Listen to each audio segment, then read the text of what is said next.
running out, and the stakes were higher than ever. What lay ahead was far worse than anything she could have imagined. The man next door vanished, but left behind a diary that chills me to the bone. It all started on a quiet Tuesday evening in March 2021. The neighborhood of Willow Creek, located just outside Portland, Oregon, was known for its friendly residents and picturesque streets lined with maple trees. For years, everything seemed normal until the man next door disappeared. His name was Thomas Grayson, a reclusive writer who kept mostly to himself. He lived alone in a modest two-story house at 14 Elmwood Avenue, directly adjacent to my family's home. We had never spoken much beyond polite nods or the occasional wave when our paths crossed in the yard. Still, there was always something about him that felt off. Maybe it was the way he would stare into space during those rare moments we exchanged pleasantries, his eyes distant as if lost in another world entirely. Or perhaps it was the faint scent of burning incense that drifted over from his property every now and then, mingling strangely with the fresh air of spring mornings. The first sign that something was wrong came late one night. I was working on some paperwork in my study when I heard what sounded like muffled screams coming from across the fence. At first, I dismissed it as my imagination playing tricks on me. It wasn't uncommon for wind to carry odd noises through these parts, but the sound persisted, growing louder before abruptly cutting off.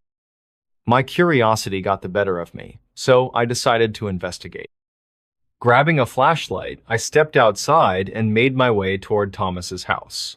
The front porch light was off, which struck me as unusual since he usually left it on even after dark. As I approached, an unsettling feeling crept over me, a sensation akin to being watched, though no one appeared to be around. Peering through the living room window, I saw nothing but shadows cast by moonlight filtering through the curtains. When I knocked on the door, there was no answer. Concerned, I tried turning the handle only to find it unlocked. Pushing it open cautiously, I called out, "Mr. Grayson, are you here?" Silence greeted me in return. Inside, the atmosphere was oppressive. Every surface seemed to hum with a strange energy, as though the very walls were alive. The air smelled damp, mixed with traces of sulfur and odor I couldn't quite place, but knew instinctively wasn't natural. Moving further into the house, I noticed small details that hinted at Thomas's abrupt departure. A coffee mug still warm on the kitchen counter, pages scattered across the dining table, each filled with frantic handwriting, and most disturbingly, a diary propped open on the bedside table in his bedroom. Curiosity overwhelmed caution as I picked up the journal. Its leather cover was worn, almost brittle, and bore strange symbols etched into the corners. Inside, the entries spanned several months, chronicling events leading up to his disappearance. Each page revealed more about Thomas than I ever imagined possible, and painted a picture far darker than I could have anticipated. I can't shake the feeling that they're watching me. It started last week, whispers in the dead of night, soft enough to dismiss as mere imagination, until I realized they followed me everywhere. Outside my window, behind closed doors, even inside my own head. They call my name sometimes, their voices low and raspy, like old men choking on dust. But when I turn, no one is there. At first, I thought it might be stress. Writing deadlines, sleepless nights, maybe I'm losing my mind. Then, I found them the marks. Carved into the bark of the ancient oak tree in my backyard, they look like runes or hieroglyphs. I don't recognize them, but they pulse faintly under certain lights, almost glowing. If I concentrate hard enough, I swear I hear whispers emanating from them. What am I getting myself into? As I read, the hairs on the back of my neck stood up. These weren't just random thoughts scribbled down in haste. They were deliberate records of escalating terror. By April, Thomas's entries grew increasingly erratic, detailing encounters with shadowy figures lurking near his windows, footsteps echoing through empty hallways, and dreams so vivid they blurred the line between reality and nightmare. One entry stood out in particular. Tonight, I saw it. Not just the shadows, they've been part of my life for weeks now, but whatever it is, it manifested fully for the first time while I sat writing at my desk. A figure emerged from the corner of the room, tall and gaunt, its face obscured by darkness. Its presence radiated cold, freezing the air around me. I couldn't move, couldn't scream, could only watch as it leaned closer, whispering words too ancient to comprehend. Then it vanished, leaving behind a single word scrawled in red ink on the wall. Remember. Is this madness? Am I hallucinating? Or has something truly evil taken root in my home? By the time I reached the final pages, my hands trembled. The last entry dated back to May 3rd, barely legible due to the urgency with which it was written. They know I'm onto them. The whispers have grown louder, insistent now, demanding sacrifices I refuse to make. Last night, I caught glimpses of movement outside my window. Dozens of shapes gathering beneath the oak tree, forming a circle around it. When I went to investigate, they turned their heads in unison, staring straight at me with hollow eyes. One stepped forward, pointing a finger directly at my chest. If I survive this, I'll burn everything. Every book, every ritual guide, every cursed artifact I foolishly brought into my home. Until then, I must endure your escape. That was where the diary ended. No explanation, no resolution, just silence. Shaking off the chill running down my spine, I placed the journal back where I'd found it and began searching the rest of the house for clues. In the basement, I discovered an altar-like setup surrounded by candles, ashes, and remnants of what looked like burnt paper. Symbols identical to those carved into the oak tree covered the walls, some smudged as though hastily erased. But the most alarming discovery awaited me upstairs. Hidden beneath Thomas's bed was a locked wooden box. After fumbling with the latch for several minutes, I managed to pry it open, revealing its contents. Photographs of local landmarks, newspaper clippings about missing persons cases dating back decades, and a folded map marked with X's corresponding to specific locations throughout Willow Creek. Before I could examine the items further, the lights flickered violently, plunging the house into darkness. A low growl echoed through the halls, followed by the sound of heavy footsteps ascending the stairs. Panic surged within me, urging me to flee. Grabbing the box and diary, I sprinted out of the house, locking the door behind me as I ran. Back at my own home, I barricaded myself inside, heart pounding as I replayed the events of the evening in my mind. Something unnatural lingered within Thomas Grayson's house, and whatever it was, it hadn't finished with him yet. Now, days later, I sit here writing this account, piecing together fragments of information from the diary and other sources. The photos and maps hint at a pattern connecting Thomas's disappearance to others in the area, people who vanished without a trace, their homes left eerily intact like his. Could there be a larger force at play? One responsible for all these vanishings? And why does the phrase "remember" keep haunting me?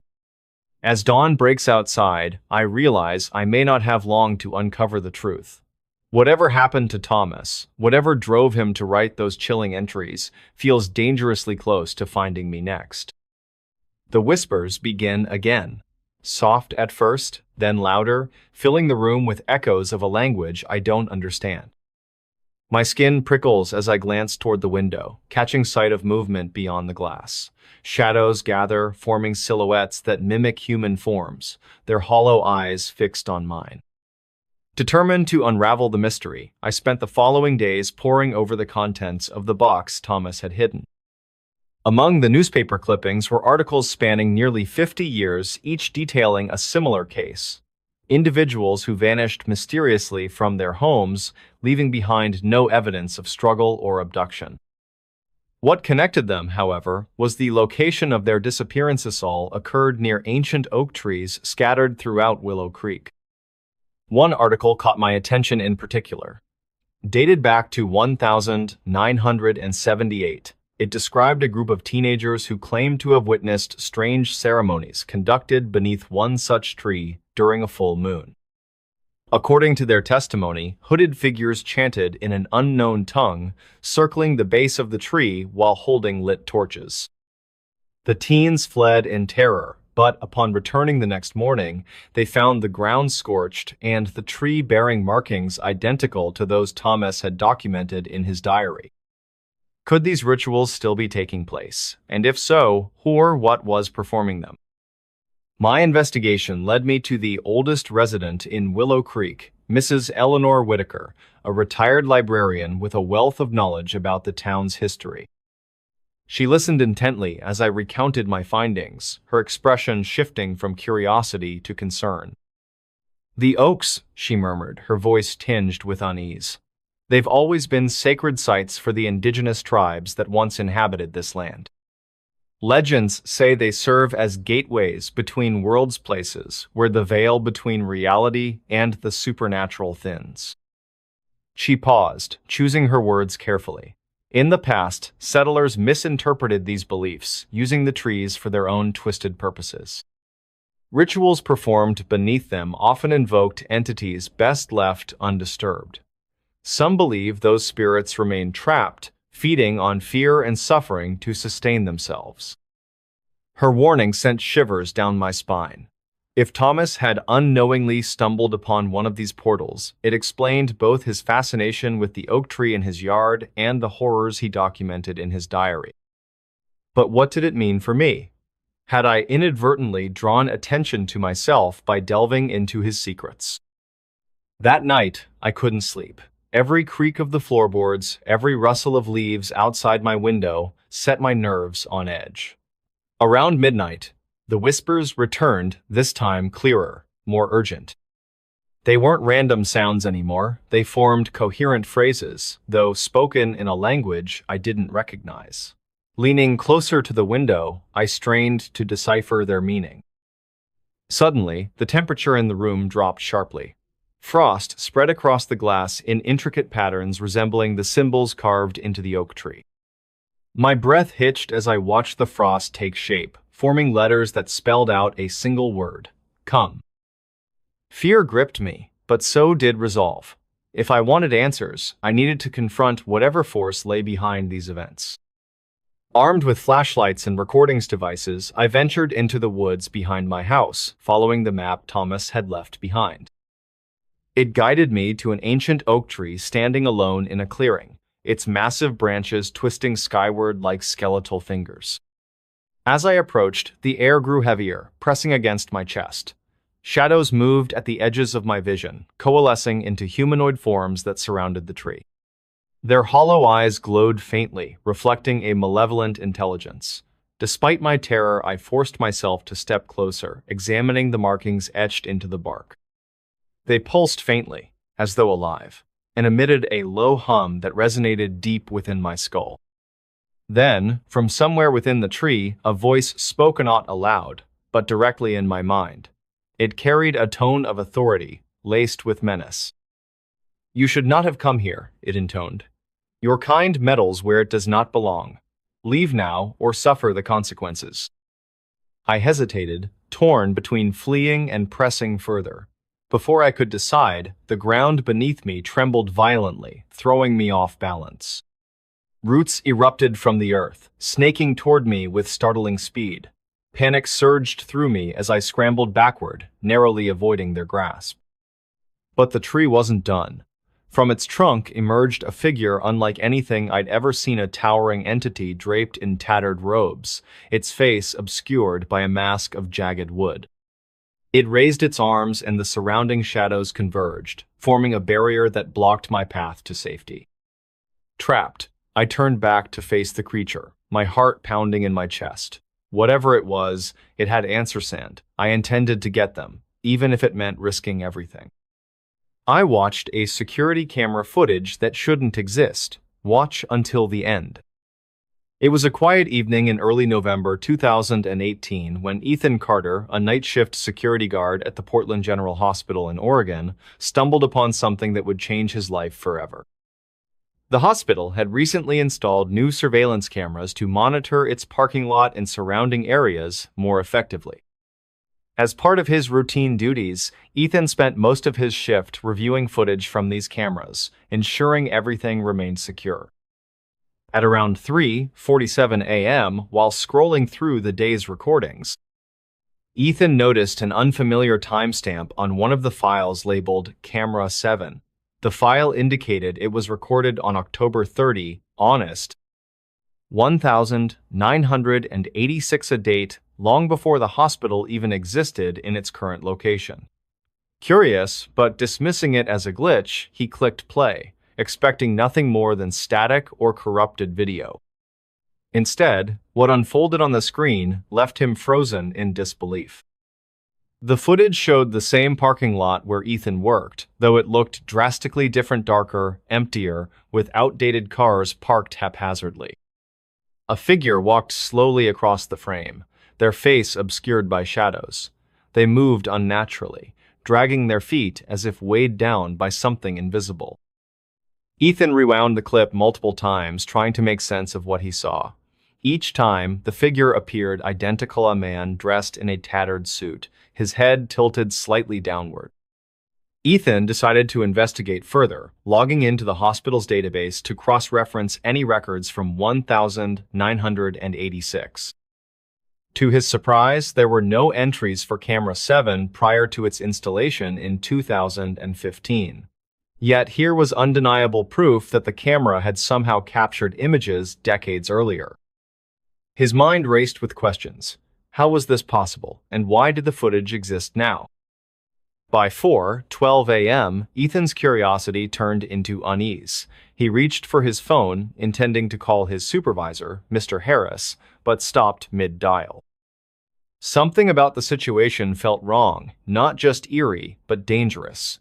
Before he could act, the intercom system crackled to life without anyone activating it. A low, distorted voice whispered, "You shouldn't have watched." Ethan dropped his phone, his heart pounding against his chest. The room temperature plummeted, and frost began forming on the glass of the monitors in front of him. He grabbed his jacket, ready to flee, but hesitated when another message flashed across the screen. "Watch until the end." Reluctantly, Ethan obeyed, pressing play again. This time, the footage revealed details he hadn't noticed before.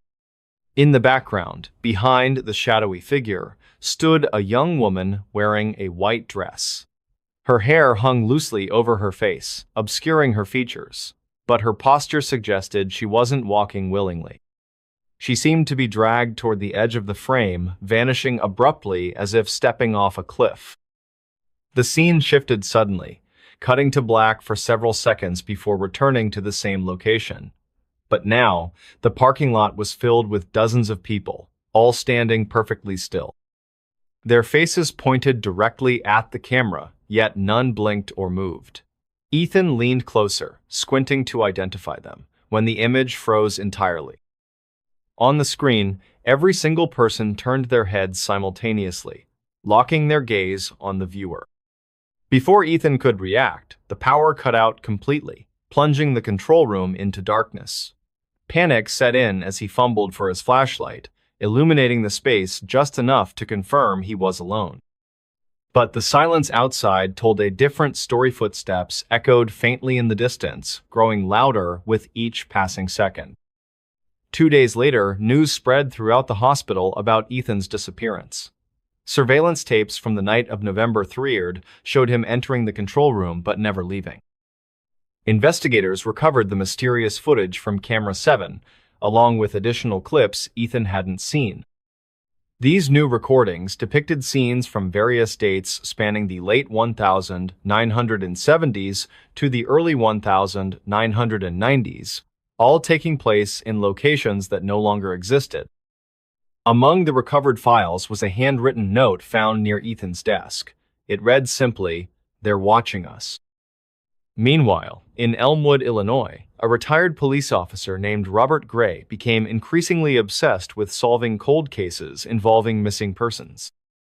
One particular case haunted him: the disappearance of a nurse named Clara Hayes in 1986.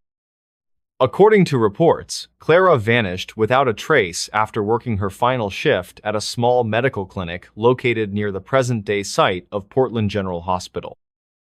Coincidentally, the clinic closed down shortly after her disappearance, leaving behind only rumors and unanswered questions. Robert dug deeper, uncovering old photographs and documents related to the clinic.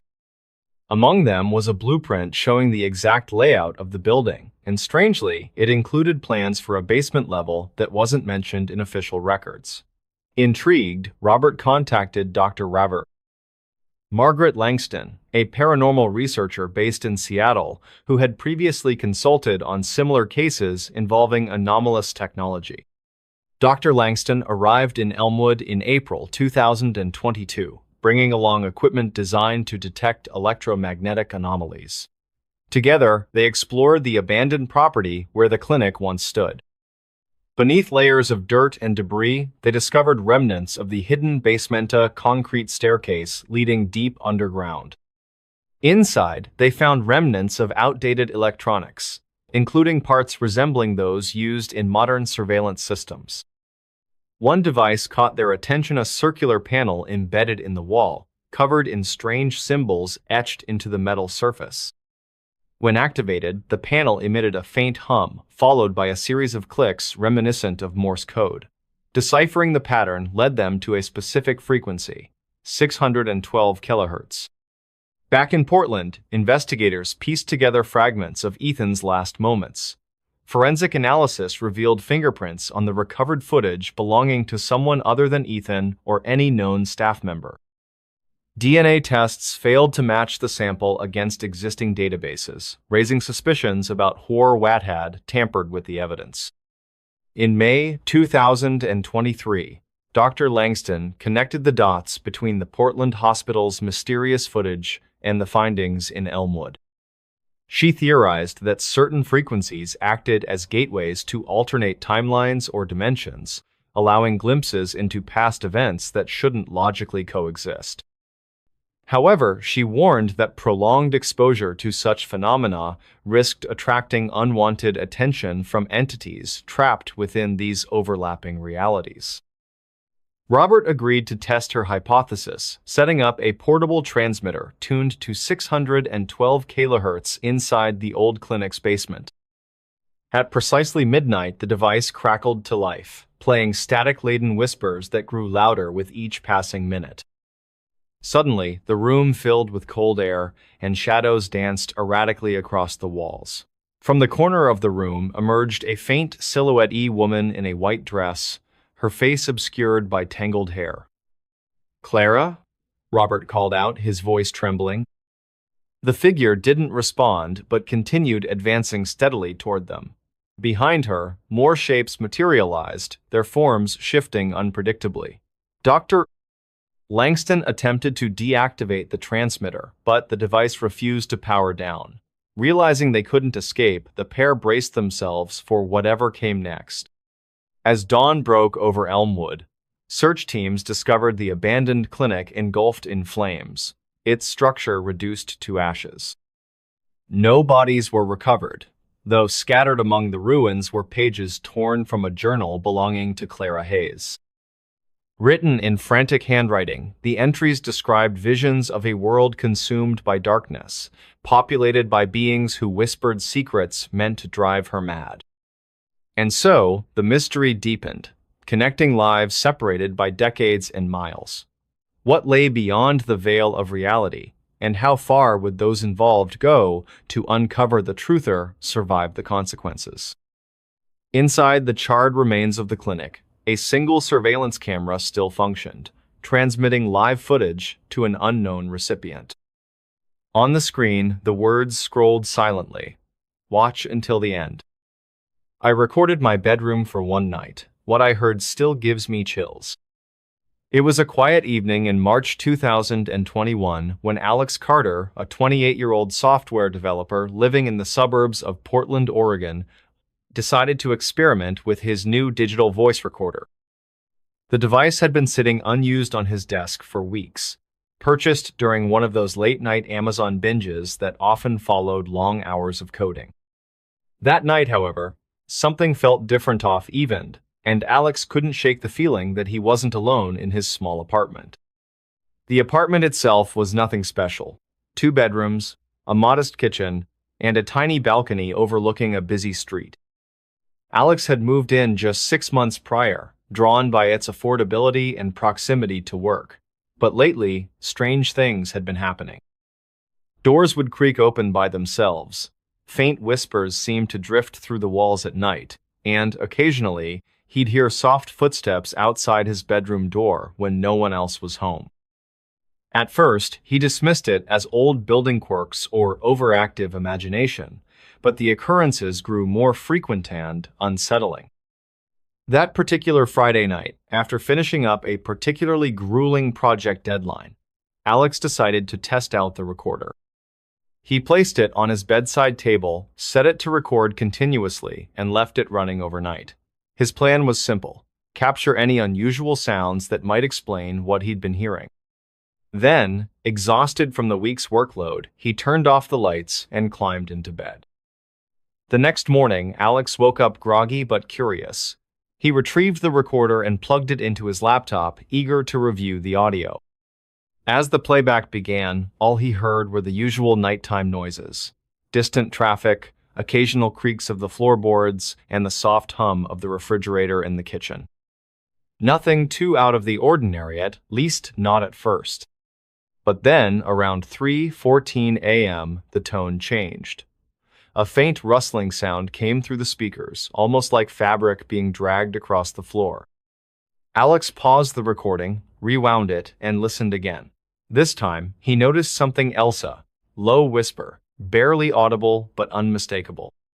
It sounded distorted, as if coming from far away, yet it sent shivers down his spine.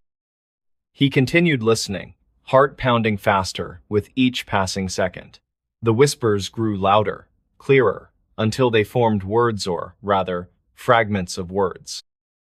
They weren't spoken in English, though. The language was unfamiliar, guttural, and unsettling. Suddenly, there was a sharp knock against the wall, followed by a chilling laugh, a childlike giggle that echoed eerily before fading into silence. Alex stopped the playback immediately, staring at the screen in disbelief. Had he really just recorded that, or was it some kind of glitch? To be sure, he replayed the segment multiple times, confirming that the sounds were indeed real. His mind raced with questions. What or who had made those noises? And why did it feel so personal? Determined to get to the bottom of this, Alex spent the rest of the day researching paranormal phenomena online. He stumbled upon forums filled with stories similar to his own, people claiming to have captured unexplainable sounds using basic recording equipment.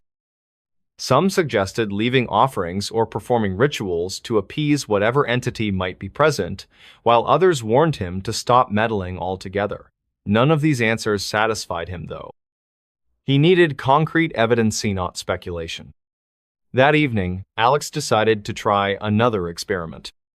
This time, he positioned 3 additional recorders throughout the apartment, one in the hallway, one in the living room, and another near the front door. He also placed a camera on a tripod in his bedroom, aiming it directly at the doorway. If anything happened that night, he wanted to catch it on both audio and video. As midnight approached, Alex lay awake, unable to sleep. Every little noise, the hum of the air conditioner, the rustle of leaves out, seemed amplified in his mind. Finally, exhaustion took over, and he drifted off, leaving the devices running. When he woke up the following morning, the first thing he did was check the recordings. The hallway and living room devices picked up nothing unusual, but the one in his bedroom told a different story. Around 2:57 a.m., the same eerie laughter from the previous night could be heard, only this time it was accompanied by something else, a rhythmic tapping sound, like fingers drumming against wood. Then, without warning, the laughter stopped abruptly, replaced by a deep growl that reverberated through the room. Alex froze, rewinding the clip repeatedly to make sure he wasn't imagining things. The growl sounded primal, animalistic, and utterly terrifying. It was followed by a series of muffled thuds, as though someone or something was pacing back and forth. Turning his attention to the camera footage, Alex discovered something even stranger. For most of the night, the video showed nothing out of the ordinary. But during the exact moments when the growls occurred, the image flickered slightly, as if disrupted by an invisible force. More alarmingly, a shadowy figure appeared briefly in the corner of the frame, standing motionless near the doorway before vanishing completely. Alex sat back in his chair, stunned. Whatever was haunting his apartment wasn't imaginary, it was real, and it seemed to be growing bolder. Over the next few days, Alex documented every strange occurrence meticulously. The noises continued. More whispers, more laughter, more inexplicable sounds, but now they were joined by physical manifestations. Objects would move on their own, doors would slam shut, and once he even caught a glimpse of a fleeting shadow darting past the bathroom mirror. Desperate for help, Alex reached out to a local paranormal investigator named Marcus Kane, whose YouTube channel featured dozens of videos exploring haunted locations across the Pacific Northwest. To his surprise, Marcus agreed to visit the apartment, intrigued by the detailed logs Alex provided. On the appointed evening, Marcus arrived carrying an array of specialized equipment, EMF detectors, thermal cameras, and even a Ouija board. Together, they set up shop in Alex's living room, reviewing the recordings and discussing potential explanations. Marcus listened intently, nodding along as Alex recounted everything that had happened since the initial recording. "I've seen cases like this before," Marcus admitted cautiously. "Sometimes, entities attach themselves to specific places or objects. Other times, they're drawn to certain individuals. Based on what you've described, it sounds like we're dealing with something intelligent and possibly malevolent." Before Alex could respond, the EMF detector began beeping wildly, its needle swinging erratically. Both men exchanged uneasy glances, then followed the readings to the hallway, where the device pointed toward Alex's bedroom door. Slowly, Marcus opened it, revealing a scene that neither of them expected. Inside, the temperature had dropped noticeably, creating a thick layer of condensation on the walls. The air smelled stale, almost suffocating. In the center of the room stood the tripod holding the camera, tilted slightly downward as if disturbed. Beneath it lay a single object Alex didn't recognize, a small, ornate box carved with intricate patterns. "What is that?" Marcus asked, pointing to the box. Alex shook his head, equally confused. "I've never seen it before. It wasn't here yesterday." Marcus carefully picked up the box, examining it closely. These symbols, they look ancient, almost ritualistic. He flipped it open, revealing several items inside: a fragment of blackened candle wax, a strand of hair, and a folded piece of paper covered in handwritten text. Before either man could read the note, the lights in the apartment began flickering uncontrollably. A cold breeze swept through the room despite all the windows being closed. Alex felt a presence behind him and turned quickly, but no one was there. Instead, he saw the camera lens reflecting an image that shouldn't have been possible, a pair of glowing red eyes staring straight at him. And then, the real nightmare began. Let's begin. I opened the locked room in my house. You won't believe what I found inside. It was a quiet evening in October when everything changed.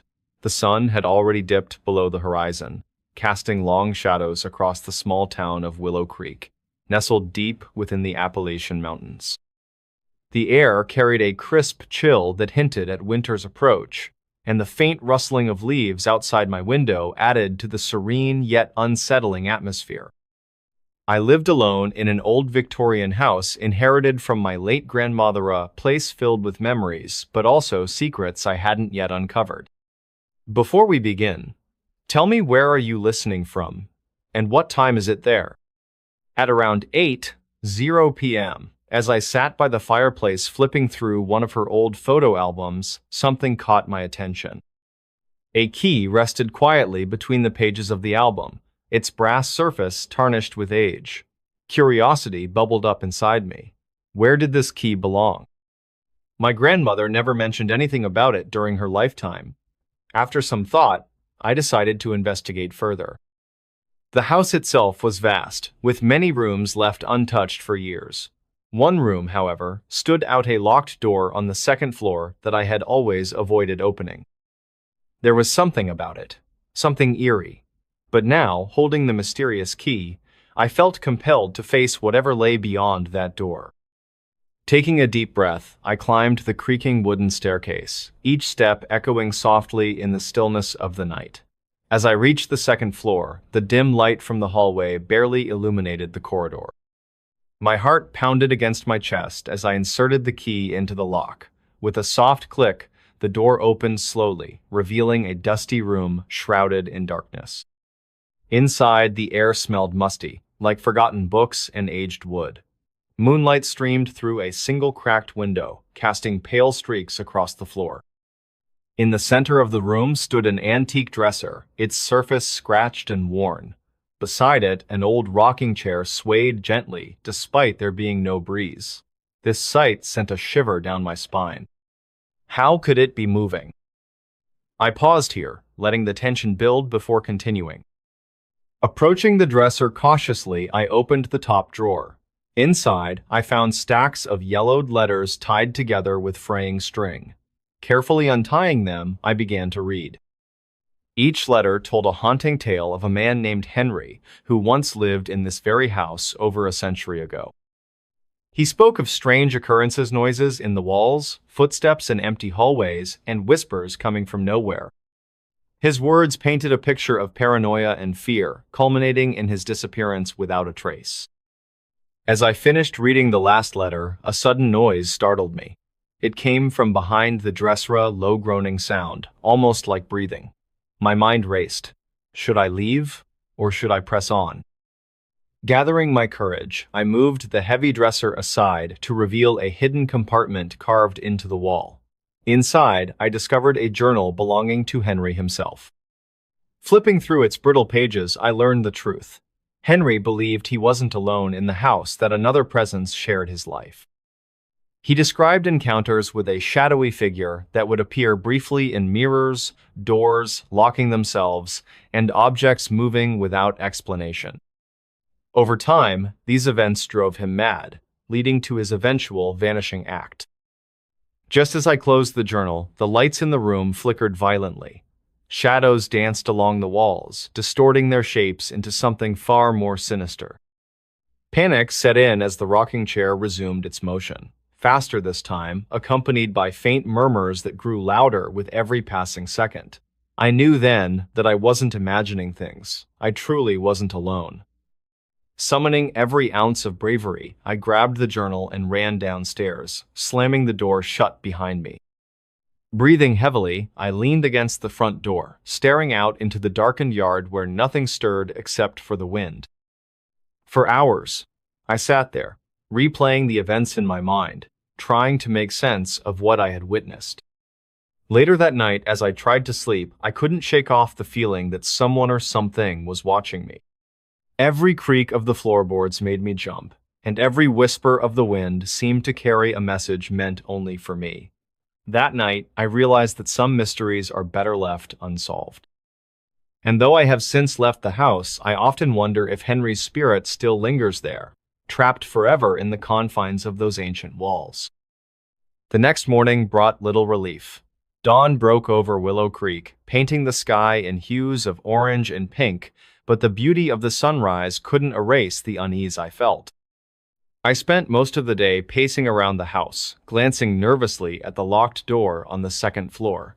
Part of me wanted to confront whatever was inside again, while another part urged caution. By noon, curiosity won out.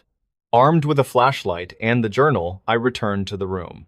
This time, I examined the space more thoroughly. Alongside the dresser and rocking chair, there was an old mirror hanging crookedly on the wall. Its silvered glass was clouded with age, making it difficult to see any reflection clearly. Yet, as I stood before it, I noticed something odd. When I moved to the left, the figure in the mirror hesitated, then followed suit, but too slowly, as if delayed by seconds. My pulse quickened. Was this just my imagination playing tricks on me, Or was there truly something else present? I stepped back, observing the mirror carefully. Again, the figure mirrored my movements, but with that same unnatural delay. It was as if it weren't entirely real. I turned away from the mirror, focusing instead on the other items in the room. On the desk near the window, I spotted a stack of newspapers dating back to the early 1900s. Among them was an article about Henry's disappearance. According to the report, he vanished one stormy night after claiming to hear voices calling his name from the attic. Nobody was ever found, and the case went cold. This revelation unsettled me even further. If Henry truly disappeared under such circumstances, what became of him? And why did his belongings remain untouched in this room? As the afternoon wore on, I ventured into the attic, hoping to uncover more clues. The ladder leading up creaked ominously under my weight, and the air grew colder with each step. Upstairs, the attic was cluttered with boxes, furniture covered in dust sheets, and cobwebs stretching between rafters. Amidst the chaos, I found another journal, this one written by a woman named Eleanor. Eleanor's writings revealed she was Henry's sister. She detailed her own experiences with the supernatural phenomena in the house, describing how their parents had died mysteriously when they were children. Both siblings claimed to hear whispers in the night, sometimes calling their names, other times speaking in languages neither understood. Eleanor believed the house itself was cursed, built atop land sacred to Native American tribes who had been forcibly removed centuries earlier. Her final entry was chilling. Written hastily, it described a night when both siblings saw a black mist seeping through the cracks in the walls. The mist coalesced into shapes' faces, hands reaching out and surrounded them until they lost consciousness. Eleanor ended her journal abruptly, writing only, "It's coming back." With this new information, I began piecing together the puzzle. The house wasn't merely haunted, it seemed to be a conduit for something darker, something tied to its history. But what exactly was it? And why did it choose to reveal itself to me now? Over the following days, strange occurrences multiplied. Objects would move on their own, doors would slam shut, and the rocking chair upstairs continued its unnerving swaying. One evening, I recorded audio throughout the house, hoping to capture evidence of the activity. Listening to the playback later, I heard faint voices whispering unintelligible phrases. At one point, a voice clearly said, "Leave." Despite the warnings, I pressed on. Using salt and chalk, I drew protective circles in various parts of the house, attempting to ward off whatever force lingered within. These efforts seemed to work temporarily, but the entities always found ways to break through. One fateful night, I decided to spend the entire evening in the locked room upstairs. Equipped with a camera, audio recorder, and flashlight, I settled into the corner furthest from the rocking chair. Hours passed uneventfully until midnight struck. Suddenly, the temperature dropped sharply and the air grew thick with an oppressive heaviness. The rocking chair began to move again, faster than ever before. Shadows danced along the walls, taking forms that resembled human figures. Then, the mirror above the dresser lit up, glowing faintly despite the lack of electricity. Within its depths, I saw not my reflection, but a swirling vortex of darkness. From within, a voice emerged, not a whisper, but a guttural growl that reverberated through the room. "Who dares disturb us?" I froze, unable to respond. The voice continued, taunting me, questioning my intentions. For what felt like an eternity, I sat there, paralyzed by fear. Finally, the light in the mirror faded, and the room returned to its previous state. Exhausted and shaken, I fled the house, vowing never to return. This town disappeared overnight, but something still lives there.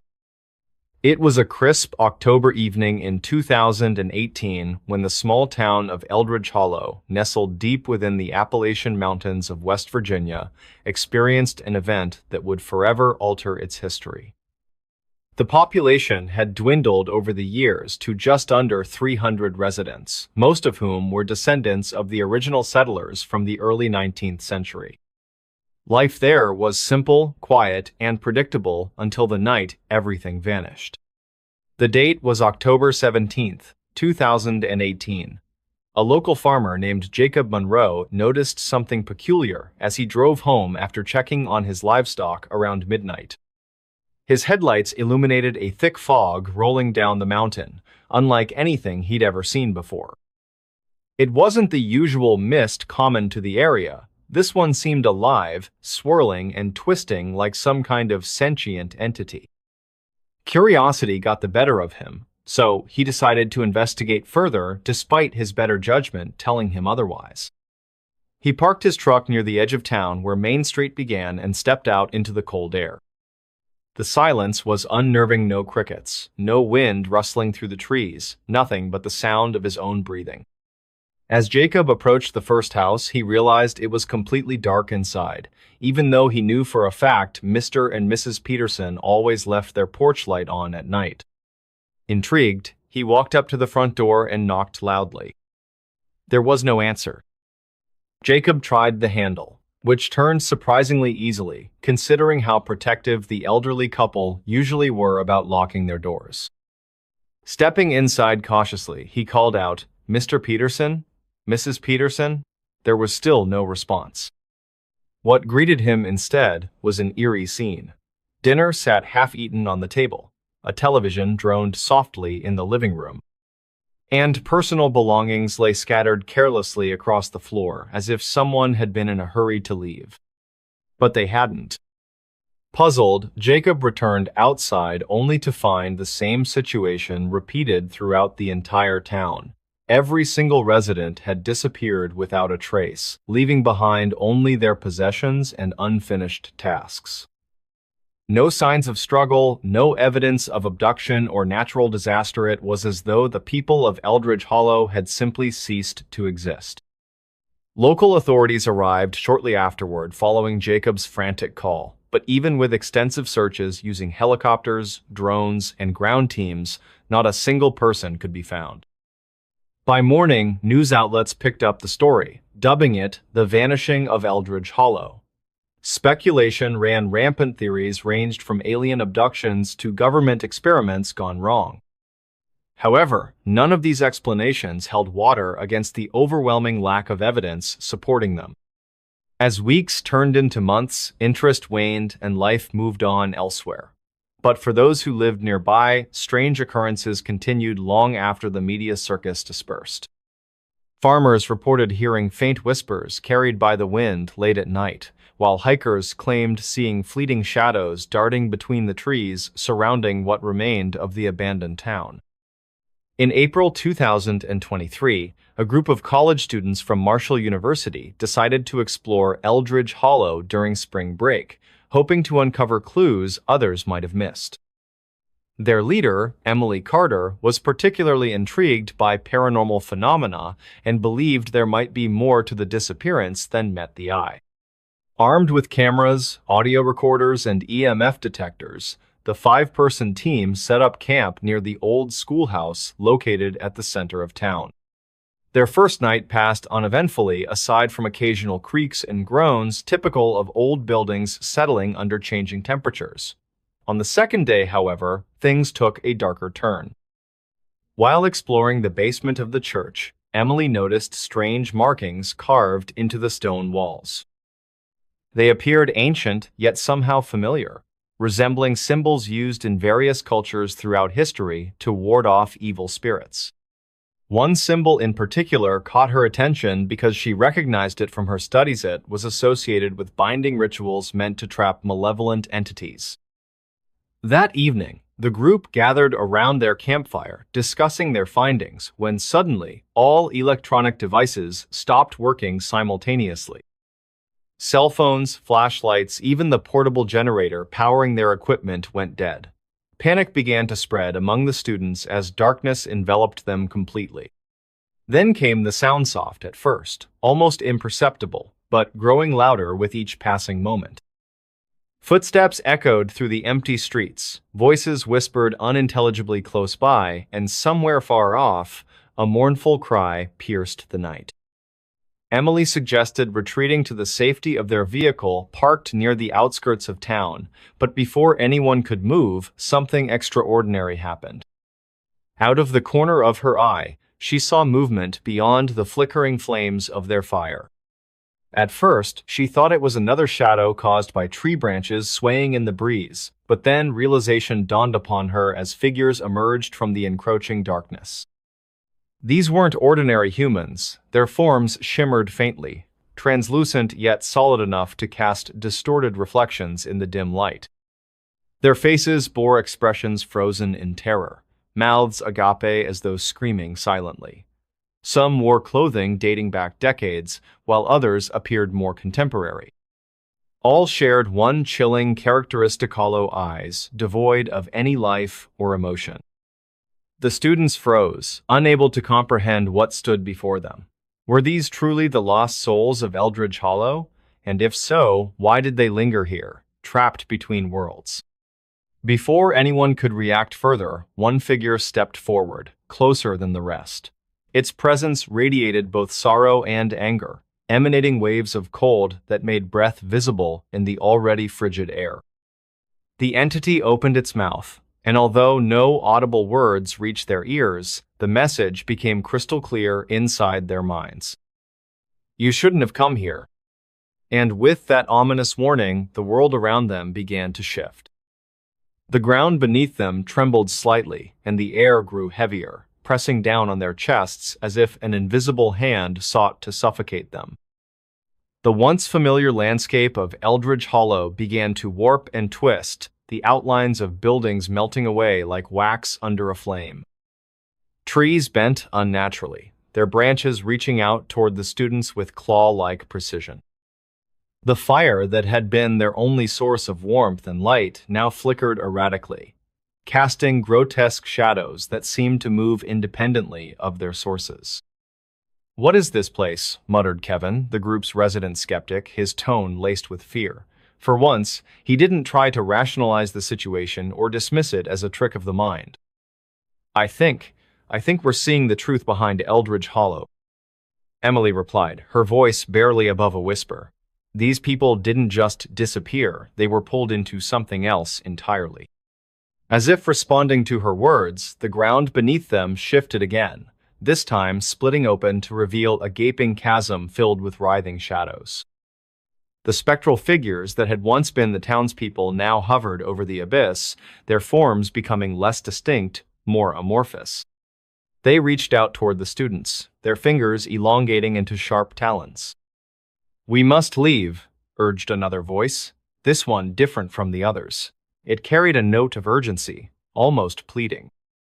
Turning toward its source, the students saw a figure standing apart from the rest, a young man with dark hair and piercing blue eyes that glowed faintly in the unnatural light. Unlike the other apparitions, he appeared whole and unbroken, though no less ethereal. "Who are you?" Emily demanded, taking a cautious step forward.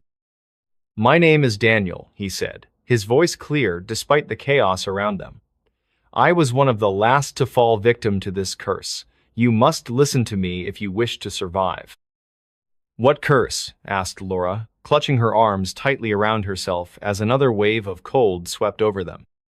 Daniel hesitated, as though reluctant to share his story. Centuries ago, this land was sacred to the Native Americans who lived here. They performed rituals to protect it from evil forces that lurked beneath the surface. But when settlers arrived, they disrupted the balance, disturbing ancient spirits that had lain dormant for generations.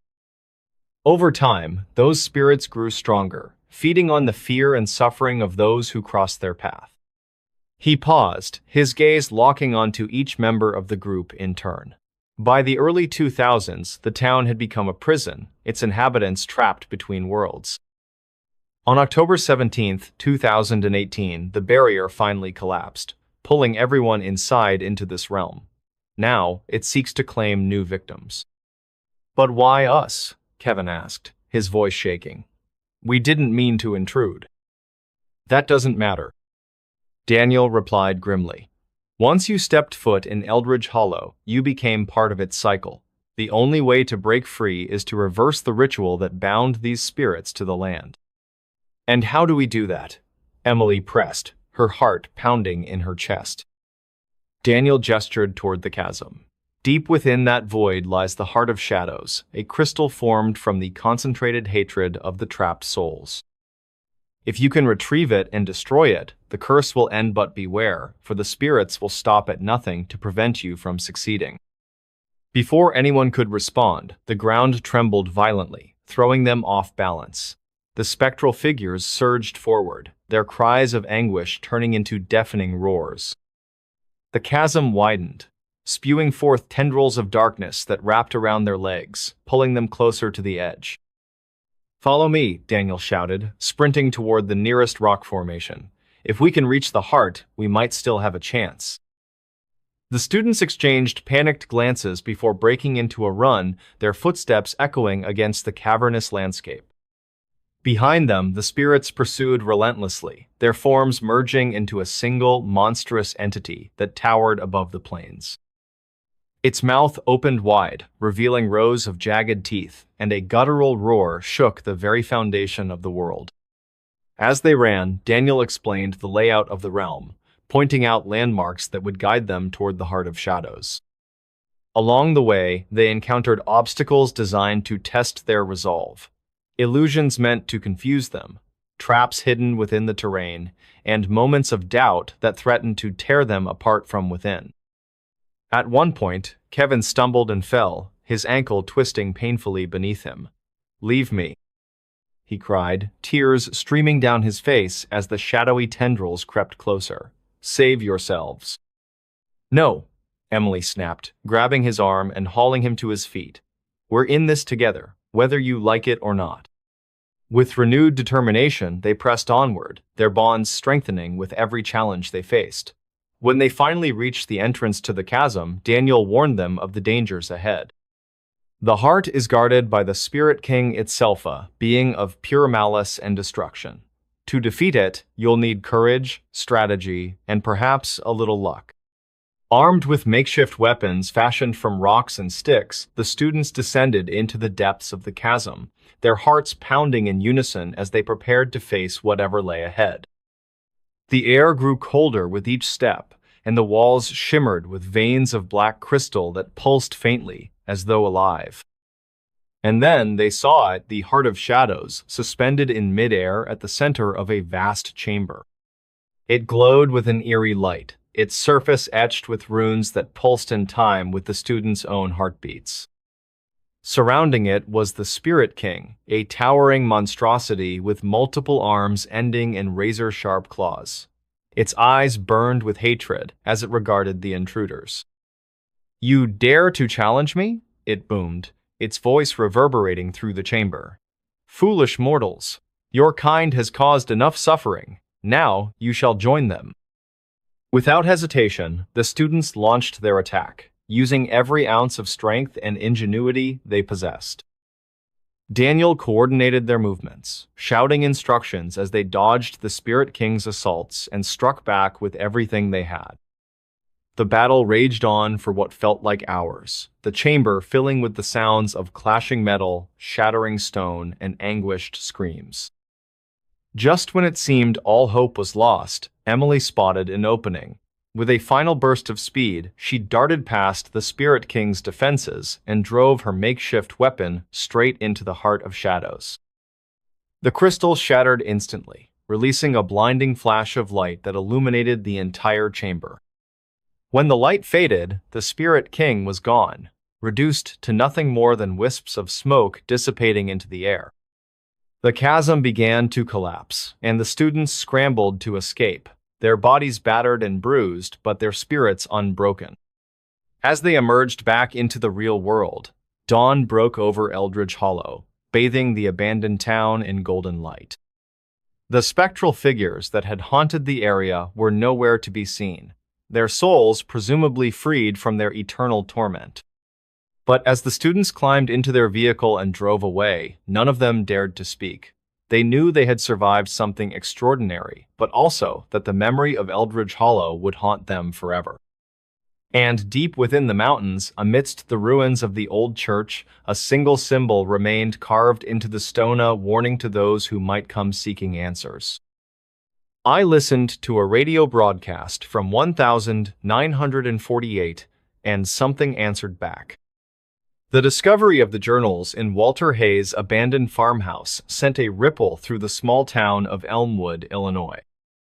It was late March 2021 when two local teenagers, Jake Miller and Timmy Brown, stumbled upon the property while exploring on their ATVs during spring break.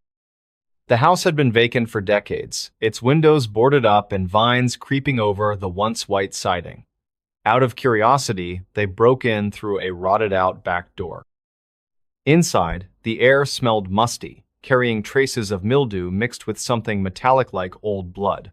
Dust coated every surface, untouched by human hands for years. On the second floor, hidden beneath a pile of decaying newspapers from the 1950s, they found a locked wooden chest.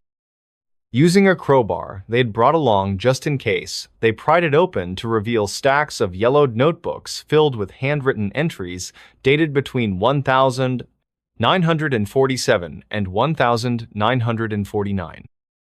Walter's writings painted a chilling picture of his life as a radio broadcaster. He described strange occurrences in his studio, whispers emanating from the speakers when no one was transmitting, equipment malfunctioning at odd intervals, and, most disturbingly, voices answering him when he least expected them. One entry read, "Today, I asked aloud who was listening. A voice replied, 'We've always been here.' My heart nearly stopped." Jake and Timmy couldn't help but feel uneasy as they flipped through the pages. They snapped photos with their phones and decided to show the findings to Mr. Anderson, their high school history teacher, who often encouraged students to research local folklore. Little did they know, this decision would set off a chain reaction that connected them to Emily Carter across the country. Meanwhile, Emily's disappearance became national news. Investigators scoured her apartment, piecing together fragments of what might have happened. Forensic experts identified faint fingerprints on the charred remains of the radio, belonging to someone other than Emily. This unknown person appeared to have handled the device shortly before the fire started. DNA analysis revealed no match in any public database, leaving authorities baffled. In May 2022, a paranormal researcher named Dr. Margaret Langston arrived in Portland, drawn by the case's peculiarities. She specialized in studying anomalous technology and believed there might be more to the vintage radio than met the eye. After obtaining permission from the fire department, she reconstructed the damaged device using spare parts sourced from antique shops. When powered on, it crackled to life, playing static-laden music that sounded eerily familiar yet outdated. Dr. Langston noticed something unusual about the radio's internal components. Beneath the casing lay intricate wiring patterns resembling fractal designs rather than standard engineering blueprints. These patterns matched symbols sketched in Walter Hayes' journals, which had been published online after Jake and Timmy shared their discovery. Coincidence? Or evidence of a deeper connection? Back in Elmwood, Mr. Anderson organized a team of volunteers to search the surrounding woods near Walter Hayes' farmhouse. According to legend, these forests were home to the Whisperers, a group of mysterious entities said to communicate through sound waves. Some claimed they could hear voices in the wind, especially around midnight. Skeptical but intrigued, the group ventured out one moonlit night armed with recording equipment. At precisely 12:03 a.m., their microphones picked up a series of low-frequency tones followed by distorted words. Transcribed later, the message read, "Tell Emily we're waiting." Shaken, Mr. Anderson contacted Dr. Langston immediately, sharing the audio file via encrypted email. By July 2023, both parties realized they were dealing with forces beyond conventional understanding. Dr. Tamsist, Langston theorized that certain frequencies acted as gateways to alternate dimensions or timelines. She hypothesized that the radio served as a conduit, allowing communication between our world and whatever existed on the other side. But why target Emily specifically? And what role did Walter Hayes play in all this? As autumn leaves began to fall, tensions mounted among those involved. Each new revelation only deepened the mystery. In October, Dr. Terrian Langston received an anonymous package containing another journal entry written by Walter Hayes. This time, it detailed his final broadcast, the one Emily heard in 2018. At the bottom of the page, scrawled hastily in red ink, were 3 words. "They're coming for her." Now aware of the danger looming over Emily, Dr. Langston assembled a team including Jake, Timmy, and Mr. Anderson to locate her. Their search led them to a remote cabin nestled in the Cascade Mountains, where they believed she might have gone into hiding. As they approached the isolated structure under a starry sky, they couldn't shake the feeling that unseen eyes watched their every move. Inside the cabin, Emily sat alone, staring at the repaired radio sitting atop a rickety table. Its dial glowed faintly in the dim light, tuned once again to 612 kHz. The voice of Walter Hayes echoed softly through the speakers, repeating his now familiar call sign. But this time, Emily didn't respond. Instead, she waited patiently, knowing full well what awaited her next. And then, the door creaked open. A gust of cold air swept through the room, extinguishing the single candle that provided feeble illumination. Shadows danced wildly across the walls, as if reacting to some unseen force. Emily's breath quickened, though not out of fear. She felt strangely calm, almost resigned. Outside, the howl of the wind grew louder, blending with faint whispers that seemed to emanate directly from the radio itself. "Who's there?" Dr. Langston called out cautiously as she stepped inside, her flashlight beam cutting through the darkness. Behind her stood Jake and Timmy, gripping makeshift weapons fashioned from branches they'd collected along the way. Mr. Anderson lingered near the doorway, his face pale but determined. Emily turned slowly, her eyes meeting Dr. Langston's. "You shouldn't have come," she whispered, her voice steady despite the tension filling the air. Before anyone could respond, the radio emitted a sharp crackle, followed by a burst of static so loud it made everyone flinch.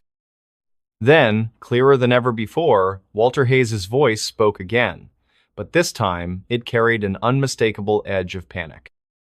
"They're here," he intoned, each word heavy with dread. "They've broken through." Before anyone could process the implications, the cabin shook violently as though struck by an earthquake. Books tumbled from shelves, and the wooden floor groaned ominously beneath their feet. In the corner of the room, a mirror hanging crookedly on the wall rippled like water, distorting reflections until they bore no resemblance to reality. From within the warped glass emerged shapes indistinct figures cloaked in shadow, their forms shifting unpredictably. Jake instinctively grabbed Timmy's arm, pulling him closer. "What are those things?" he stammered, his voice trembling. "I don't know," Dr. Langston admitted, her scientific training momentarily overshadowed by raw fear. "But we need to shut down the radio. Now." Emily hesitated, her gaze fixed on the device as if entranced.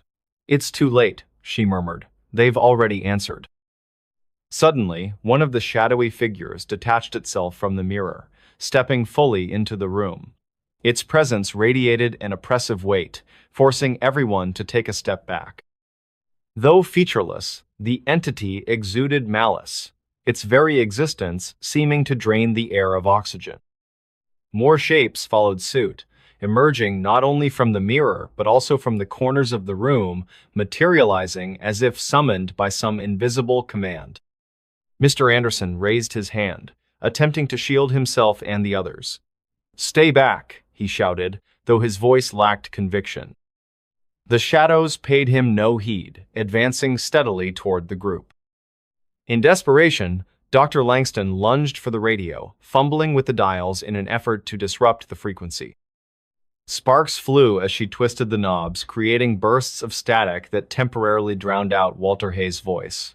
For a brief moment, the entities paused, their movements faltering as if disoriented.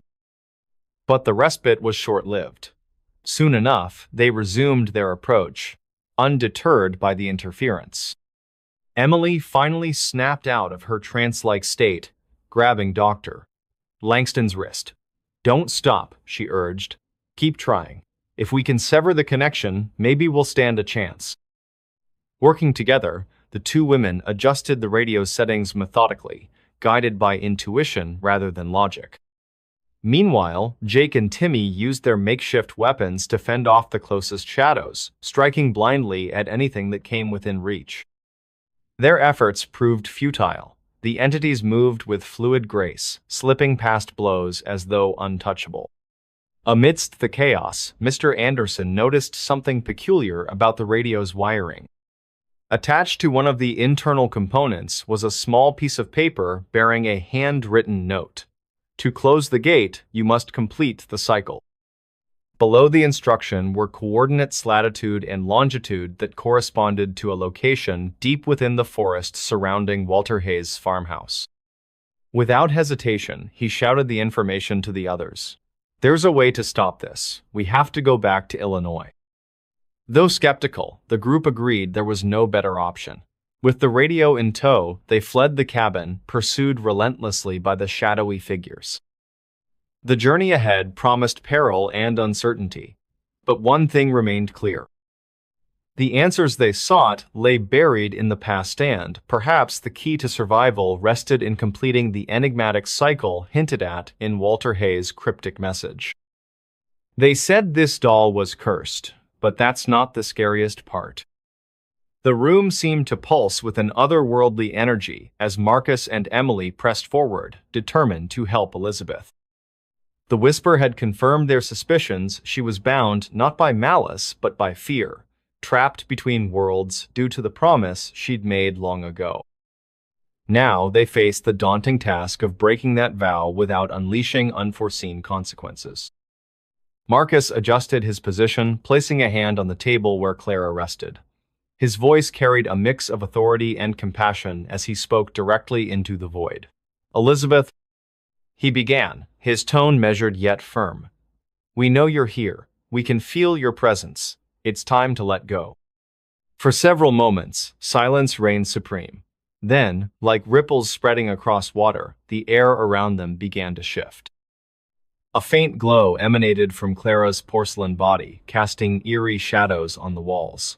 The temperature continued to drop, and Emily instinctively pulled her sweater tighter around her shoulders.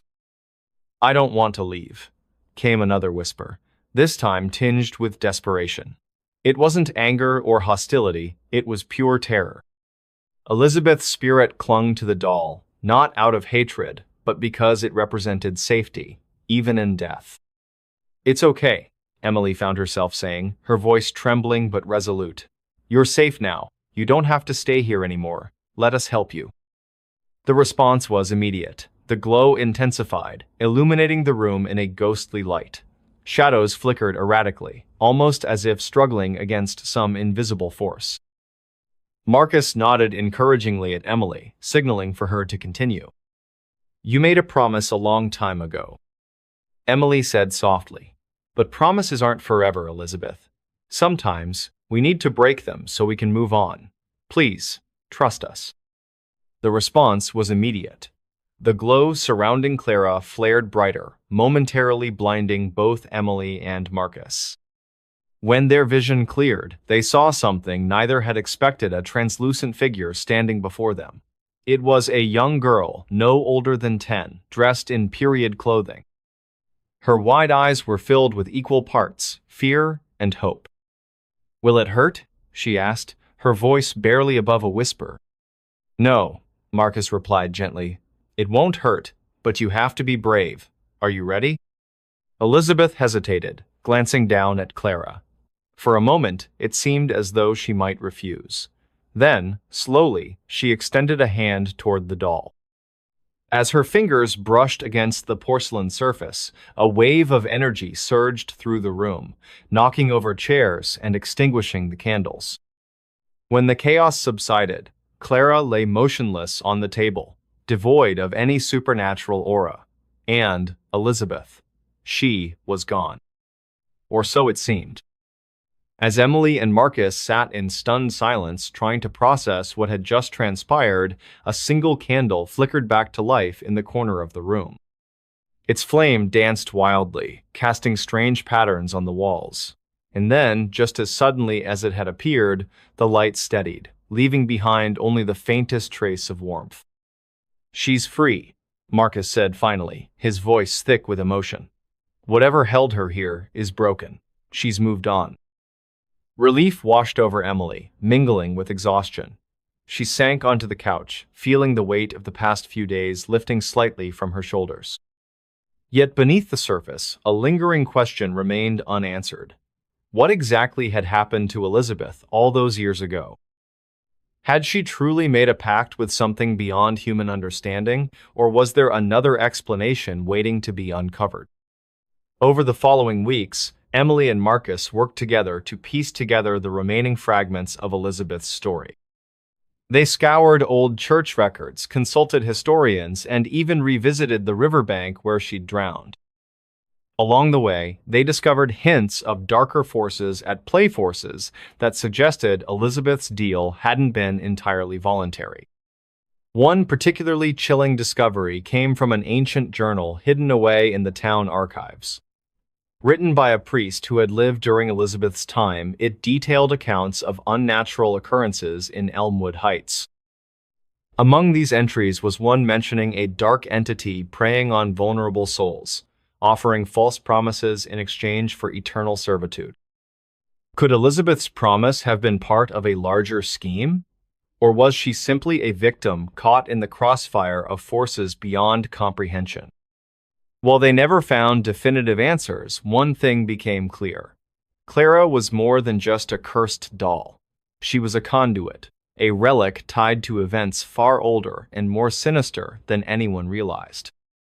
By freeing Elizabeth, Emily and Marcus had disrupted a delicate balance, but whether that disruption would bring peace or unleash further chaos remained to be seen. In the end, Emily decided to donate Clara to a historical museum, ensuring the doll would remain under close supervision rather than falling into the wrong hands. Marcus returned to his investigations, vowing to dig deeper into the mysteries surrounding Elmwood Heights. And Emily?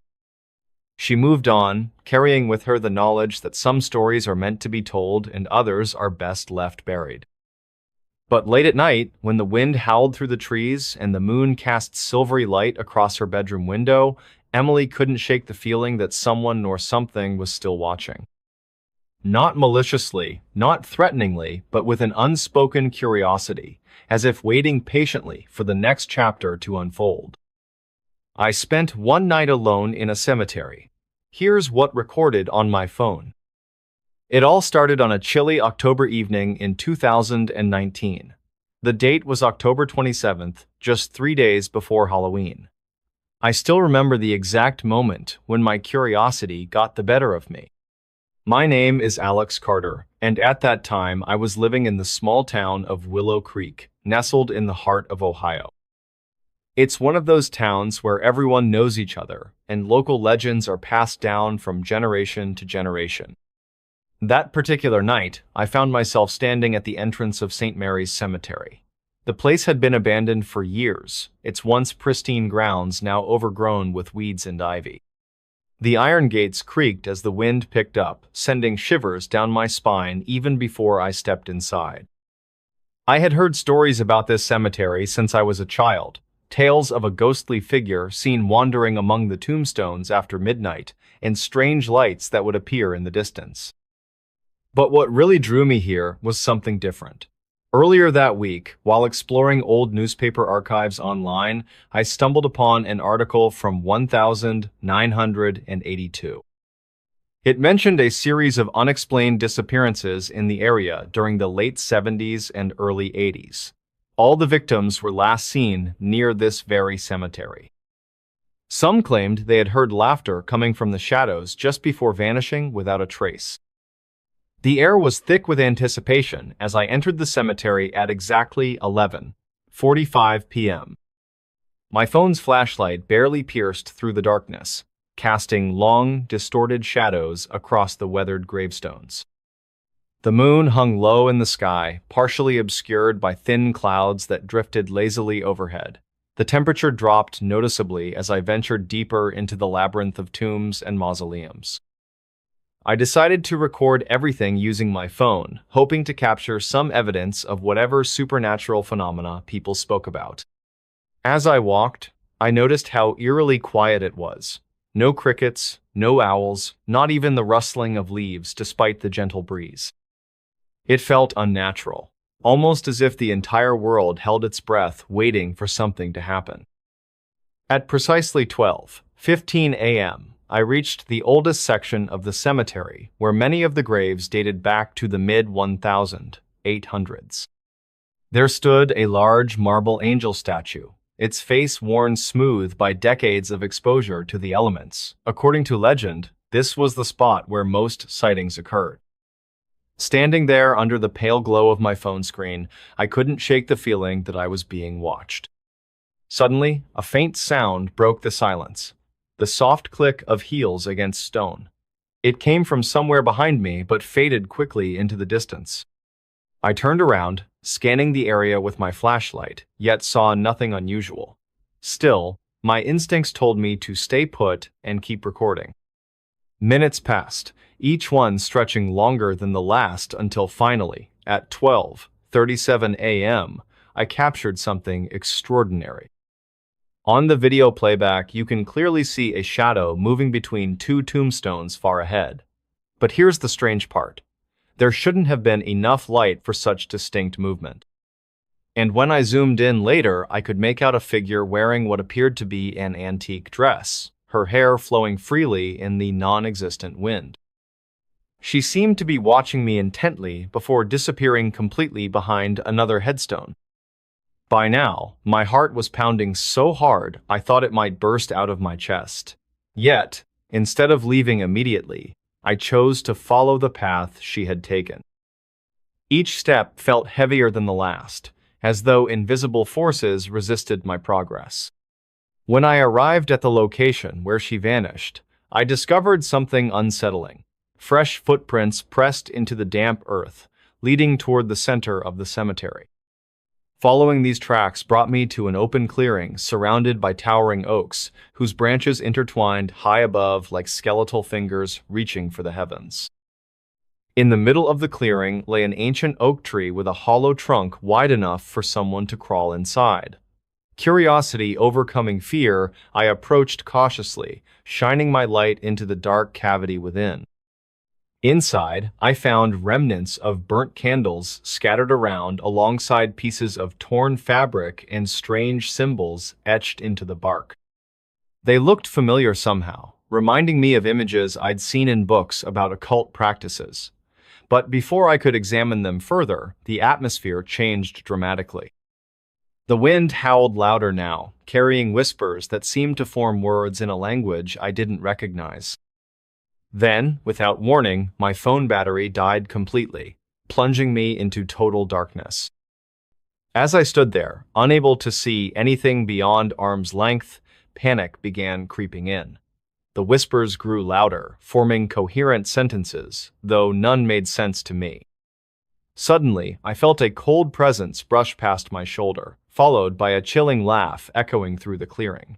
Time seemed to stretch infinitely as every second dragged on endlessly. Regaining composure slightly, I fumbled in my pocket for matches I always carried, just in case. After several failed attempts due to trembling hands, I managed to strike one against the box. The tiny flame illuminated only a small portion of my surroundings, but revealed enough to send shockwaves through my body. Surrounding the clearing were more figures, their silhouettes barely distinguishable amidst the encroaching darkness. They moved silently, circling the clearing much like predators stalking prey. One figure stepped forward, closer than the others. Its outline resembled that of a woman draped in tattered clothing reminiscent of Victorian fashion.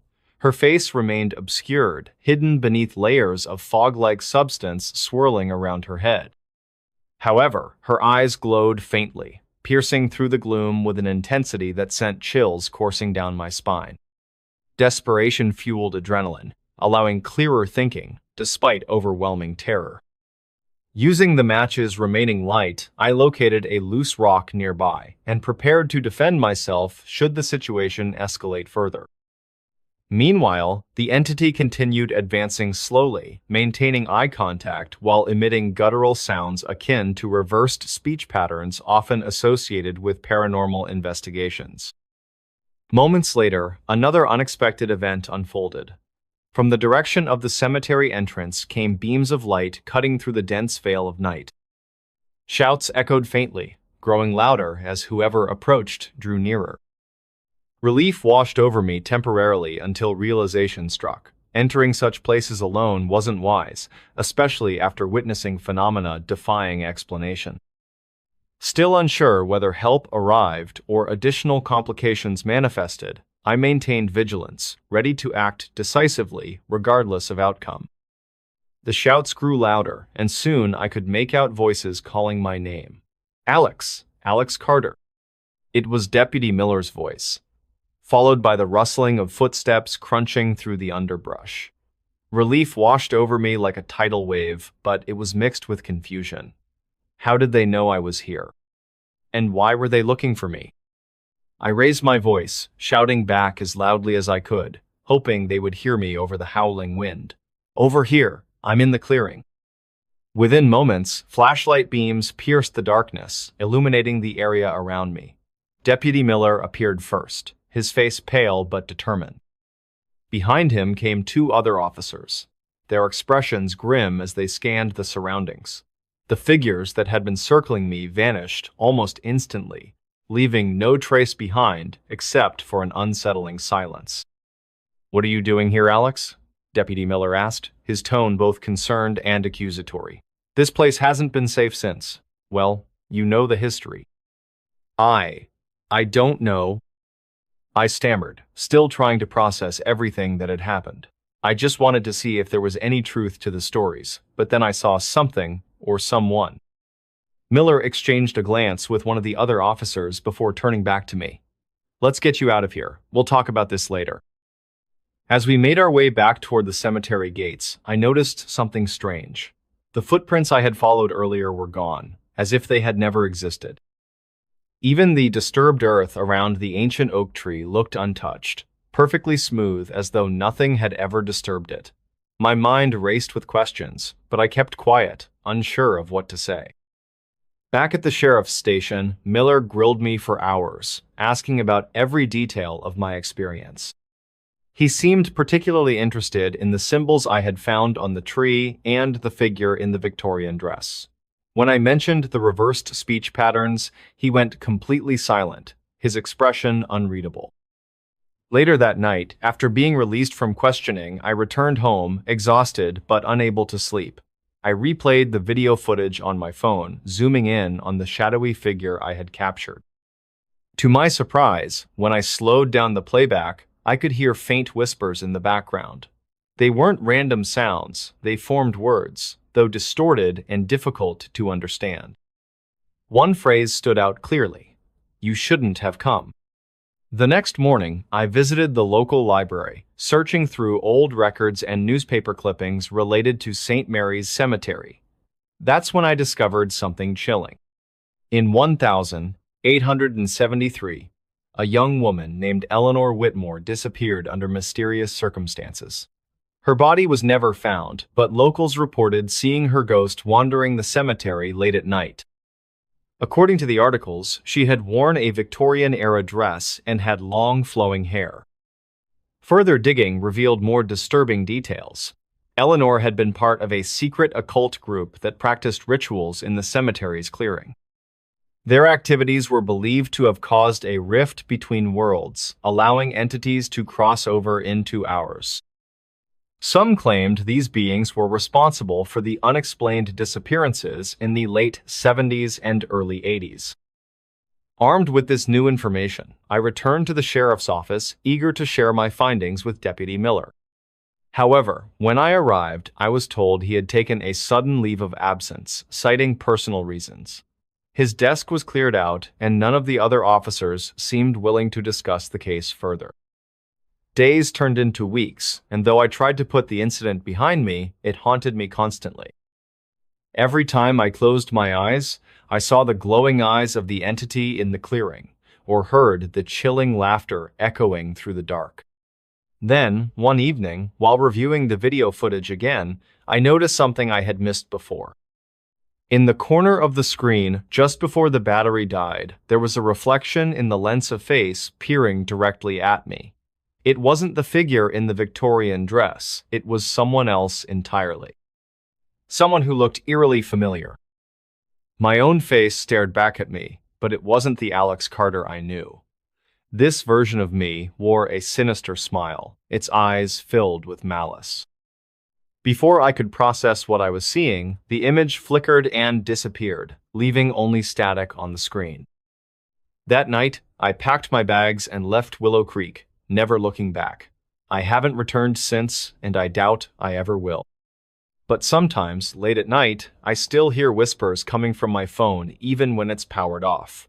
And occasionally, when I check the camera roll, I find new videos I don't remember recording. They always show the same thing.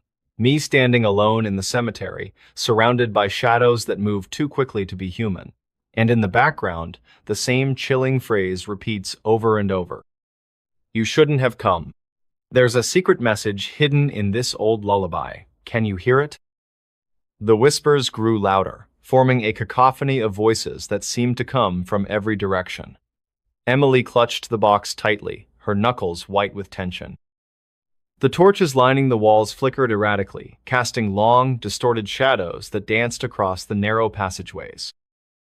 Each step she took echoed through the tunnels, blending with the eerie lullaby that now played in perfect harmony with the whispers. She reached a fork in the tunnel, unsure which path to take. To her left, the air smelled of damp earth and decay, while to her right, the scent of burning wood filled her nostrils. Instinctively, she chose the latter, following the trail of smoke until she emerged into a vast underground chamber. The room was illuminated by a massive fire pit at its center, casting an orange glow over the ancient symbols etched into the stone walls. In the middle of the chamber stood an altar, upon which rested a single objecta, small, intricately carved wooden doll. Its eyes were painted black, and it seemed to stare directly at Emily as if aware of her presence. She approached cautiously, her footsteps muffled by the thick carpet of ash covering the floor. As she drew closer, the doll's gaze became more intense, making her skin crawl.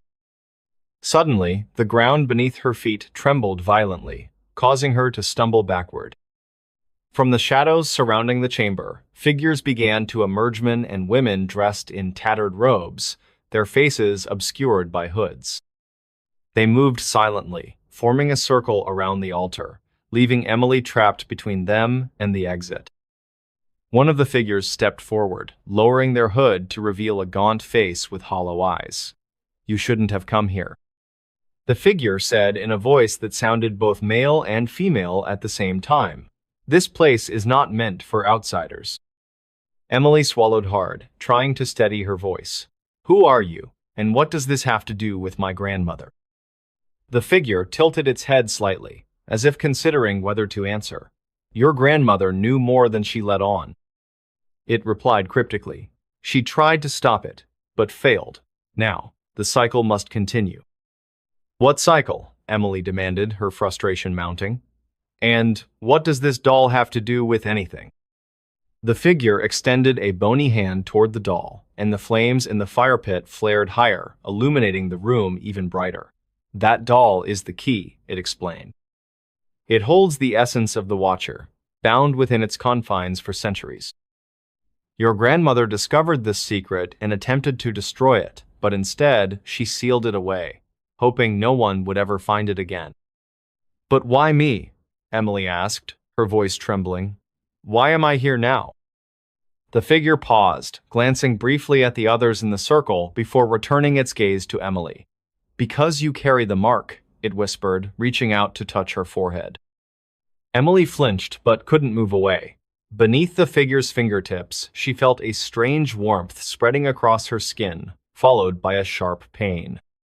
When the figure removed its hand, Emily saw a faint scar etched into her skin, a symbol identical to those on the parchment she had found earlier. Her mind reeled as she processed what this meant. Was she somehow connected to the Watcher, or was she merely another pawn in a much larger game? Before she could ask further questions, the ground shook once more, this time with enough force to send everyone sprawling. The fire pit erupted into a wall of flames, blocking off any escape routes. The figures in the circle began chanting in unison, their words unintelligible yet unmistakably sinister. Emily backed away, clutching the box to her chest. She realized she had only one option: to use the items inside the box to fight back. Opening it hastily, she pulled out the locket, the key, and the parchment. The red symbols on the parchment glowed brighter, reacting to the energy in the room. Without thinking, she placed the key onto the parchment, aligning it with one of the symbols. Instantly, a blinding light erupted from the combination, forcing everyone in the chamber to shield their eyes. When the light faded, Emily found herself alone in the room, the figures and the altar gone. In their place stood a mirror-like surface, reflecting her image perfectly, but something was wrong. The reflection smiled wickedly, revealing sharp teeth that Emily didn't possess. "Welcome," the reflection said, its voice echoing within her mind. "I've been waiting for you." Emily froze, unsure whether to run or confront the entity staring back at her. The doll on the altar twitched slightly, as if alive, drawing her attention back to the center of the room. Slowly, she turned to face it, realizing that whatever happened next would determine not just her fate, but the fate of everyone connected to this cursed house. And so, the battle began not with weapons or brute force, but with secrets untold and truths hidden deep within the shadows of Willow Creek. Emily had unlocked a door that should have remained closed, and now there was no turning back. As the reflection continued to speak, its voice weaving through her thoughts like a venomous serpent, Emily felt her resolve harden.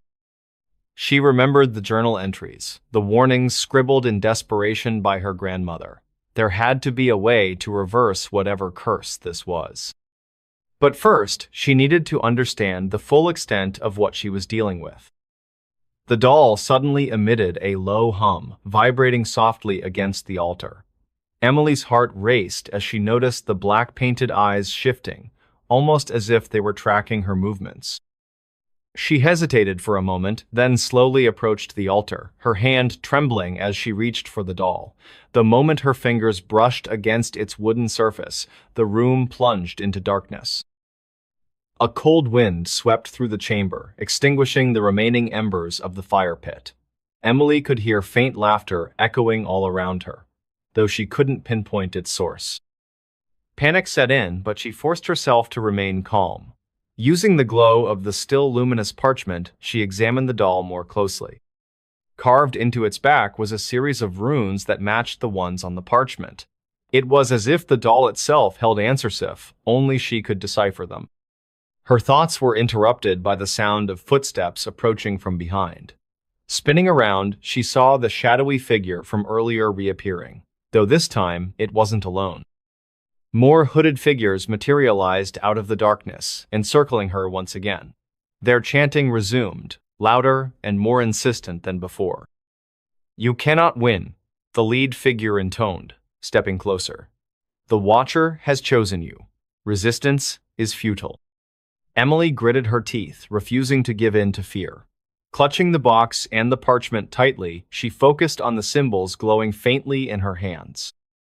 If her grandmother had managed to seal the Watcher away once, perhaps there was a way to do it again. But time was running out, and the stakes were higher than ever. What lay ahead was far worse than anything she could have imagined. The man next door vanished, but left behind a diary that chills me to the bone. It all started on a quiet Tuesday evening in March 2021. The neighborhood of Willow Creek, located just outside Portland, Oregon, was known for its friendly residents and picturesque streets lined with maple trees. For years, everything seemed normal until the man next door disappeared. His name was Thomas Grayson, a reclusive writer who kept mostly to himself. He lived alone in a modest two-story house at 14 Elmwood Avenue, directly adjacent to my family's home. We had never spoken much beyond polite nods or the occasional wave when our paths crossed in the yard. Still, there was always something about him that felt off. Maybe it was the way he would stare into space during those rare moments we exchanged pleasantries, his eyes distant as if lost in another world entirely. Or perhaps it was the faint scent of burning incense that drifted over from his property every now and then, mingling strangely with the fresh air of spring mornings. The first sign that something was wrong came late one night. I was working on some paperwork in my study when I heard what sounded like muffled screams coming from across the fence. At first, I dismissed it as my imagination playing tricks on me. It wasn't uncommon for wind to carry odd noises through these parts, but the sound persisted, growing louder before abruptly cutting off. My curiosity got the better of me, so I decided to investigate. Grabbing a flashlight, I stepped outside and made my way toward Thomas's house. The front porch light was off, which struck me as unusual since he usually left it on even after dark. As I approached, an unsettling feeling crept over me, a sensation akin to being watched, though no one appeared to be around. Peering through the living room window, I saw nothing but shadows cast by moonlight filtering through the curtains. When I knocked on the door, there was no answer. Concerned, I tried turning the handle only to find it unlocked. Pushing it open cautiously, I called out, "Mr. Grayson, are you here?" Silence greeted me in return. Inside, the atmosphere was oppressive. Every surface seemed to hum with a strange energy, as though the very walls were alive. The air smelled damp, mixed with traces of sulfur and odor I couldn't quite place, but knew instinctively wasn't natural. Moving further into the house, I noticed small details that hinted at Thomas's abrupt departure. A coffee mug still warm on the kitchen counter, pages scattered across the dining table, each filled with frantic handwriting, and most disturbingly, a diary propped open on the bedside table in his bedroom. Curiosity overwhelmed caution as I picked up the journal. Its leather cover was worn, almost brittle, and bore strange symbols etched into the corners. Inside, the entries spanned several months, chronicling events leading up to his disappearance. Each page revealed more about Thomas than I ever imagined possible, and painted a picture far darker than I could have anticipated. I can't shake the feeling that they're watching me. It started last week, whispers in the dead of night, soft enough to dismiss as mere imagination, until I realized they followed me everywhere. Outside my window, behind closed doors, even inside my own head. They call my name sometimes, their voices low and raspy, like old men choking on dust. But when I turn, no one is there. At first, I thought it might be stress. Writing deadlines, sleepless nights, maybe I'm losing my mind. Then, I found them the marks. Carved into the bark of the ancient oak tree in my backyard, they look like runes or hieroglyphs. I don't recognize them, but they pulse faintly under certain lights, almost glowing. If I concentrate hard enough, I swear I hear whispers emanating from them. What am I getting myself into? As I read, the hairs on the back of my neck stood up. These weren't just random thoughts scribbled down in haste. They were deliberate records of escalating terror. By April, Thomas's entries grew increasingly erratic, detailing encounters with shadowy figures lurking near his windows, footsteps echoing through empty hallways, and dreams so vivid they blurred the line between reality and nightmare. One entry stood out in particular. Tonight, I saw it.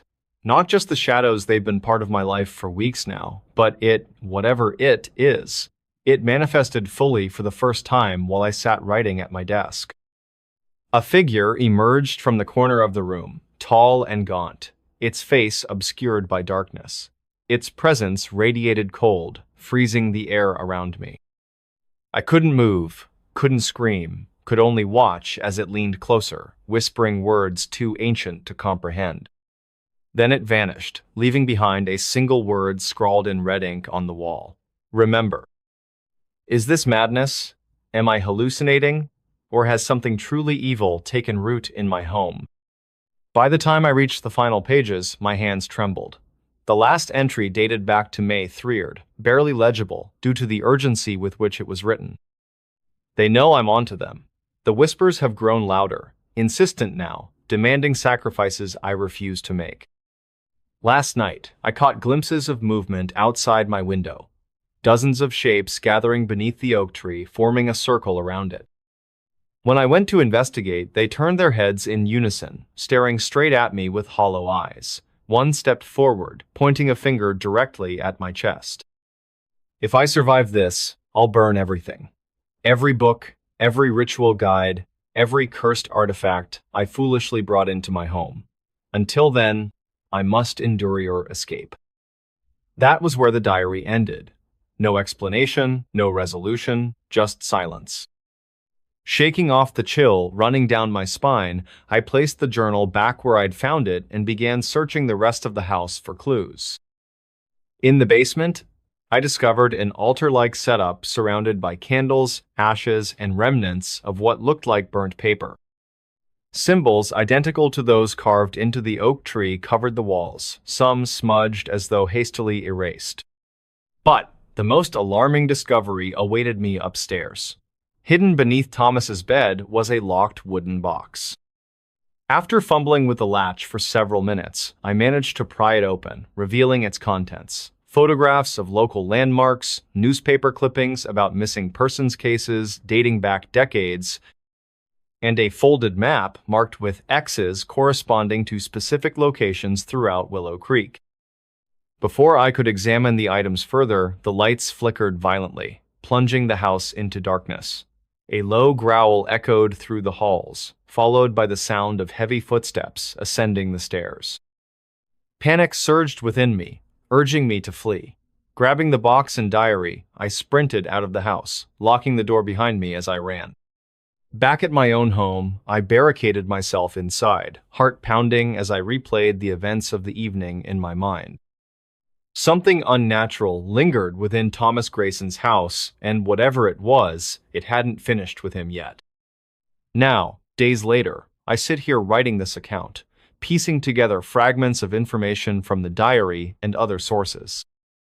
The photos and maps hint at a pattern connecting Thomas's disappearance to others in the area, people who vanished without a trace, their homes left eerily intact like his. Could there be a larger force at play? One responsible for all these vanishings? And why does the phrase "remember" keep haunting me? As dawn breaks outside, I realize I may not have long to uncover the truth. Whatever happened to Thomas, whatever drove him to write those chilling entries, feels dangerously close to finding me next. The whispers begin again. Soft at first, then louder, filling the room with echoes of a language I don't understand. My skin prickles as I glance toward the window, catching sight of movement beyond the glass. Shadows gather, forming silhouettes that mimic human forms, their hollow eyes fixed on mine. Determined to unravel the mystery, I spent the following days poring over the contents of the box Thomas had hidden. Among the newspaper clippings were articles spanning nearly 50 years, each detailing a similar case. Individuals who vanished mysteriously from their homes, leaving behind no evidence of struggle or abduction. What connected them, however, was the location of their disappearances. All occurred near ancient oak trees scattered throughout Willow Creek. One article caught my attention in particular. Dated back to 1978, it described a group of teenagers who claimed to have witnessed strange ceremonies conducted beneath one such tree during a full moon. According to their testimony, hooded figures chanted in an unknown tongue, circling the base of the tree while holding lit torches. The teens fled in terror, but upon returning the next morning, they found the ground scorched and the tree bearing markings identical to those Thomas had documented in his diary. Could these rituals still be taking place? And if so, who or what was performing them? My investigation led me to the oldest resident in Willow Creek, Mrs. Eleanor Whitaker, a retired librarian with a wealth of knowledge about the town's history. She listened intently as I recounted my findings, her expression shifting from curiosity to concern. "The oaks," she murmured, her voice tinged with unease. "They've always been sacred sites for the indigenous tribes that once inhabited this land. Legends say they serve as gateways between worlds, places where the veil between reality and the supernatural thins."